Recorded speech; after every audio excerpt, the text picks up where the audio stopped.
Come, both of you together. नमस्कार. Today we are at the Indian Habitat Center, the convention for. तो हमारे साथ artist हैं right में और लेफ्ट में द व्यूअर्स. सो मैम अपना नाम बताइए. My name is Karuni. Okay, so how do you find this?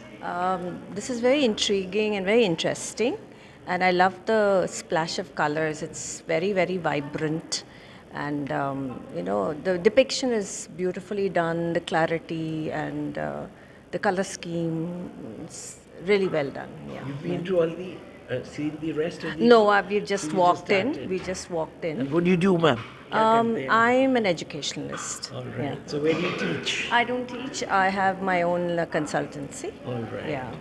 Excellent. And ma'am yourself? You can I'm introduce- Pooja. Yeah. I'm Pooja. I'm an architect, and we have just walked into the gallery with Great, ma'am. great. आप And, कुछ comments you want to put about this painting, what you were admiring? All these paintings, they have a lot of thought behind them, and it's just not just one look. One has to interpret and understand. And we were appreciating this Mahavishnu painting and relating with all the avatars, and of हम course लोग ने very आपको जो vibrant. रोका है ना, because अभी युवराज sir जो हैं जिन्होंने बनाई हैं इतनी सारी, so we've been meeting him for last 1 week continuously, and today he's going to tell us more in detail. तो आप लोग भी अगर रहेंगे तो आप लोग भी सुन सकते हैं. You can. We actually wanted to. Yeah, sir is going to tell us, so you can listen. You This can is be very here. intriguing because it's very different from the normal way Krishna is So depicted. now we'll go to sir. You can also listen, sir. हाँ, ये जो है this is a total Virat स्वरूप, कृष्णा विराट स्वरूप. The concept is this. अब इसके अंदर जो हमने दर्शाया है कि अर्जुन वहाँ अपने हथियार लेके बैठे हुए हैं और आस-पास में एकदम से अग्नि दिखाई दे रही है.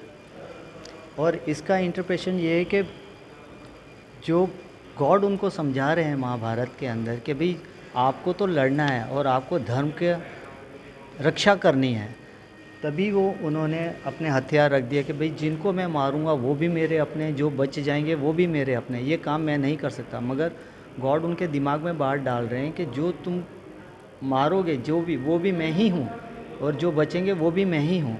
ये धर्म और अधर्म की लड़ाई है. तो उन्होंने कहा कि भाई अब क्या किया जाए. तो अर्जुन कहते हैं कि आप मैं ये कैसे कर सकता हूँ. तो उसने पूरा समर्पण कर दिया. उन्होंने अपने वस्त्र भी आप देखो कि मैंने उसको नहीं डाले हुए हैं, यानी कि उन्होंने पूरा अपने को समर्पण कर दिया गॉड के आगे. तब गॉड ने बोला कि मैं दिखाता हूँ मैं कौन हूँ, जिसको मैं आप कह रहा हूँ कि आपको वो काम करना है. तब उनको वो तैयार करते हैं.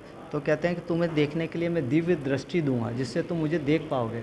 तो जैसे ही पहले कहते हैं कि जब वो अपना आकार पूरे ब्रह्मांड में दिखाते हैं तो वो देख नहीं पाता अर्जुन अपने आंखों पे हाथ रख लेता है. फिर उनको दिव्य दृष्टि दी जाती है, तब वो देख पाता है. तब वो देखता है तो फिर वो कहता है कि नहीं, आप ही हैं जो कुछ हैं. तो इस पेंटिंग में ये चीज़ें दर्शाई गई है. और फिर मैंने यहाँ पे कुछ सिंबॉलिक वे में डाले हुए हैं जो हमारे पंच महाभूता हैं. ये है पृथ्वी, ये है वायु, ये है अग्नि, ये है जल और ये है आकाश. क्योंकि ज़मीन से लाके ब्रह्मांड तक जिसका इतना बड़ा आकार है, उसको देखने के लिए तो बहुत बड़ी शक्ति चाहिए. तो इस पेंटिंग में गॉड ने सब पूरा अपना स्वरूप दिखा दिया कि मैं तो इतना हूँ पूरे ब्रह्मांड के अंदर. तो वो तैयार होते हैं उनको समझाने के लिए. Any question? Yeah. Yeah, we were interested in the different depictions at the back. You have Krishna in the center and you have the depictions. So we were trying to say maybe they were the Shavatar, but they are not. So they seem to be. All gods are there. अनंत जितने भी God's हैं वो दिखाई दे रहे हैं कि मैं ही हूँ, मैं ही गणेशा हूँ, मैं ही गरुड़ हूँ, मैं सब. Correct. तो वो इतना बड़ा ब्रह्मांड में अपना स्वरूप दिखाने के लिए ये पेंटिंग को मैंने डिपिक्ट किया था. फिर मैंने इनकी नाभि से ब्रह्मा दिखाया था. ब्रह्मा को मैंने अंड आकार में दिखाया. Brahma is a creator basically. तो it's a creation. Egg is the symbolic of creation. उसके पास में मैंने हल्का सा ओम का एक वर्णन किया हुआ है जिससे कि एक वाइब्रेशंस आती हैं जो आपको बहुत ध्यान से देखने में आएंगी. सब देर यहाँ पे निकल यहाँ रहे यहाँ हो beyond that. तो ये पेंटिंग एक सोच नहीं है, ये हकीकत है.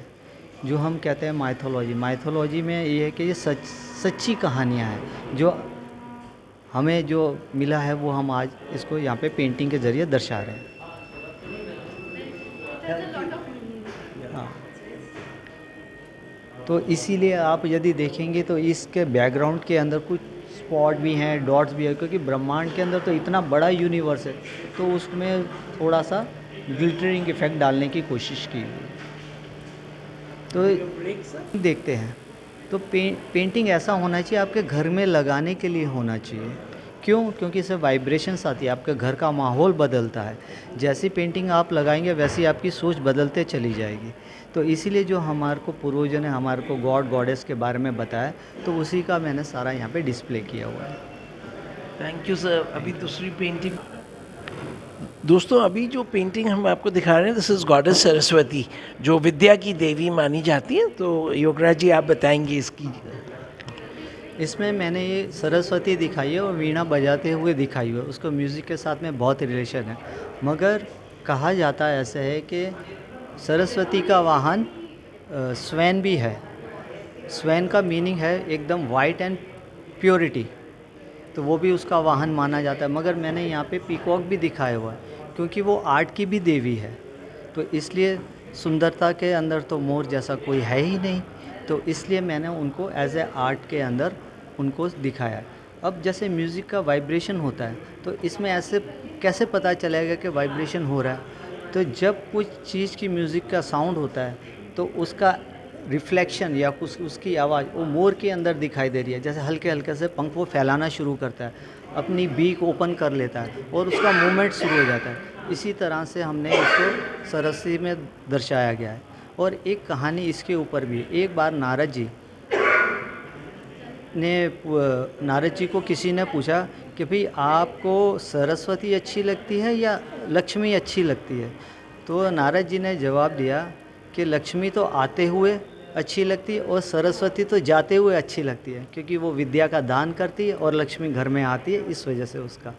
परफेक्ट। इनके हाथ में ये तो वीणा है, इसके बारे में आप कुछ बताना चाहेंगे? हाँ, वीणा उनका एक सरस्वती का एक साधना है बेसिकली। वीणा बजाना का मतलब ये नहीं, म्यूज़िक एक ऐसी चीज़ है कि जिसकी वजह से आपका अंदर का फीलिंग और भी उत्कृष्ट हो जाता है। म्यूज़िक एक ऐसी पावर है कि जिसकी वजह से इंसान को एक इतना अच्छा फीलिंग होता है कि उसके साउंड से ही उसको एक मग्न हो जाता है। तो ये इसके अंदर है। और दूसरे जैसे इधर देख रहे हैं हम लोग, एक दो इसमें ये जो है बीड्स, इसके बारे में ये माला है, ये माला है और एक हाथ में वेद दिखाया और दोनों हाथ में उनको म्यूज़िक का मैंने दिया। धन्यवाद सर। अभी हम आपको जो ये पेंटिंग है लॉर्ड दत्तात्रेय है, और मैं सर आप ही बताएं। हाँ, ये दत्तात्रेय का पेंटिंग है और दत्तात्रेय जो है वो ब्रह्मा विष्णु महेश का एक संगम है। तो ये जो पेंटिंग है एकदम बहुत ही ब्राइट और बहुत ही लाउड है, और इसमें इनको गुरु माना गया है। जो यहाँ पे मैंने जितने भी एलिमेंट्स दर्शाएंगे ये इनके सारे गुरु हैं, और इनको मैंने बनियान ट्री के नीचे साधना करते हुए दिखाया हुआ, क्योंकि बनियान ट्री तो बहुत ही विशाल होता है और उसका एक फॉर्म मैंने क्रिएट यहाँ किया हुआ है। और इसी वजह से इसके अंदर कहा जाता है कि जैसे कि गुरु है, गुरु जो है वो भगवान से भी बड़ा है। अगर गुरु ने आपको कोई वचन दे दिया तो भगवान भी उसको मना नहीं कर सकता। इसीलिए यहाँ मैंने लिखा है गुरु ब्रह्मा गुरु विष्णु गुरुदेव महेश्वरा गुरु साक्षात् पर ब्रह्मा तस्मै श्री गुरुदेव नमः। तो और इसके साथ में ये इतना बड़े हैं तो इनको पंच महाभूता के साथ में भी रिलेट किया। इनके मैंने बैकग्राउंड में हल्के से मैंने वाइट कलर के अंदर उनका डिपिक्शन किया हुआ। पहला है पृथ्वी, फिर दूसरा है वायु, फिर अग्नि, फिर जल और आकाश।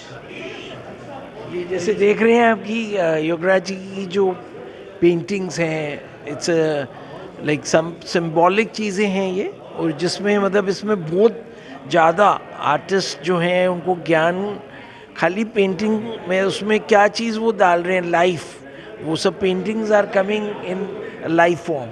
Thank you sir. Will move to the other. Mathura Vrindavan के लोग जाते हैं, गोवर्धन पर्वत की परिक्रमा करते हैं, वो सर ने डिपिक्ट किया। सर यहाँ ऐसा दिखाया गया इस पेंटिंग के अंदर, जब इंद्र को बहुत गुस्सा आ जाता है और वो बहुत बारिश करने पूरा प्रलय आ जाता है, तो इतने में सारे गांव के लोग जो होते हैं वो कैसे बच पाएंगे, तो वो कृष्ण के पास जाते हैं कि आप ही हमें बचा लो।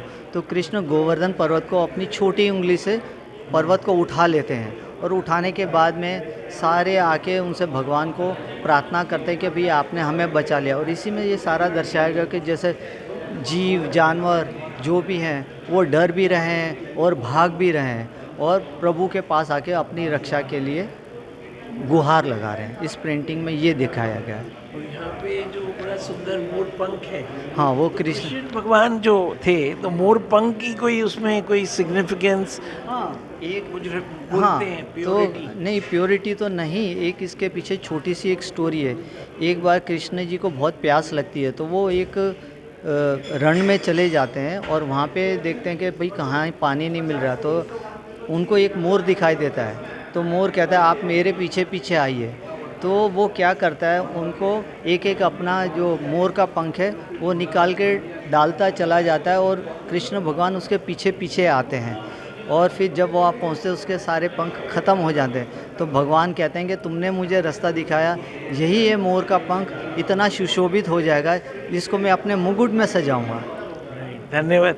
आज क्योंकि अभी हम लोग गणेश चतुर्थी मना रहे हैं पूरे भारत में और विश्व में भी, क्योंकि जो लॉर्ड गणेशा है विघ्नकर्ता है और शिव पार्वती के पुत्र हैं, तो हम लोग उनकी योगराज जी की जो पेंटिंग है लॉर्ड गणेशा, वहाँ पे चलते हैं सर। तो सर लॉर्ड गणेशा के बारे में आप बताएंगे इस पेंटिंग के? इस गणेशा को मैंने बहुत कलरफुल बना रखा है, क्योंकि गणेशा जो है जैसे कि किसी भी चीज़ में कोई भेदभाव नहीं करता। और गणेश ये है कि आपको घर के अंदर आते ही आपको सारे विघ्न दूर होने चाहिए, इसीलिए गणेश का लगाना बहुत आवश्यक है घर के अंदर।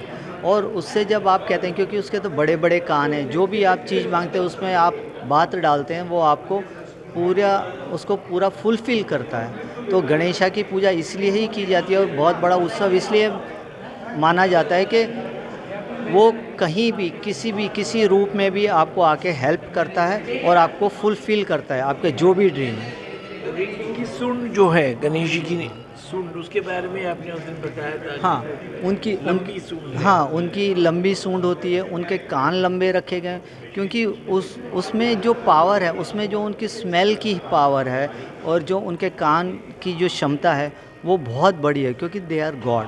तो इसी वजह से उनका सूंड थोड़ा सा इस जैसे बोलते हैं एक दंत। हाँ, तो एक दंत के अंदर उनको मैंने एक हाथ के अंदर एक दंत टूटा हुआ पकड़ा है, क्योंकि एक दांत उनका उस टाइम पे टूट गया था। तो इस वजह से ये मैंने यहाँ पे दर्शाया। और एक हाथ में उनका जो फल है मोदक, वो भी दर्शाया। और एक हाथ पे उनका ज्ञान, यानी जो लोटस है वो ज्ञान का सिंबल है, वो भी मैंने उनको दिया, क्योंकि वो बहुत बुद्धिमान माने जाते हैं। बचपन में ही उन्होंने अपने माता पिता को पूरा एक चक्कर लगा के पूरी परिक्रमा करके दिखा दी थी कि वो कितने बुद्धिशाली हैं कार्तिकेय के साथ में। हाँ, और ये उनके हाथ में अपना ये क्या बोलते हैं, अंकुश है, अंकुश, त्रिशूल नहीं, इसको अंकुश बोलते हैं। ये इनका कंट्रोल करने के लिए होता है, सृष्टि को कंट्रोल कर। तो lastly I just like to add this कि for the people who live outside India, the foreigners, overseas people, that Lord Ganesha is also supposed to be called the elephant god, because the story as it goes is when his head was cut by his father, so then the mother Parvati ji cried and then Shivaji said कि ठीक है, उन्होंने अपने गनों को बोला मैं जिंदा कर हाँ, देता हूँ। मैं वापस जिंदा करूँ। उन्होंने जो पहला मिला वो उनको एलिफेंट मिला था, तो उन्होंने उसको गर्दन को वहाँ पे लगा दिया। ये एक बड़ा इंडियन ट्रेडिशन में हमारे एंशिएंट कल्चर का एक सिंबॉलिक रिप्रेजेंटेशन है। एंड राइट नाउ हमारा गणेश फेस्टिवल चल रहा है, घर घर में लोग गणेश जी की स्थापना खुशियाँ मना रहे हैं। बहुत खुशियाँ मना रहे, लोग एंजॉय कर रहे हैं कि भाई प्रभु हमारे घर आए और हमारे जो भी सपने फुलफिल करें। बोलते हैं, हम लोग बॉम्बे में रहते थे तो उधर बोलते हैं गणपति बाबा मोरिया लोकुर जो कुर्चा प्रति लवकरिया। शुक्रिया, थैंक नमस्कार।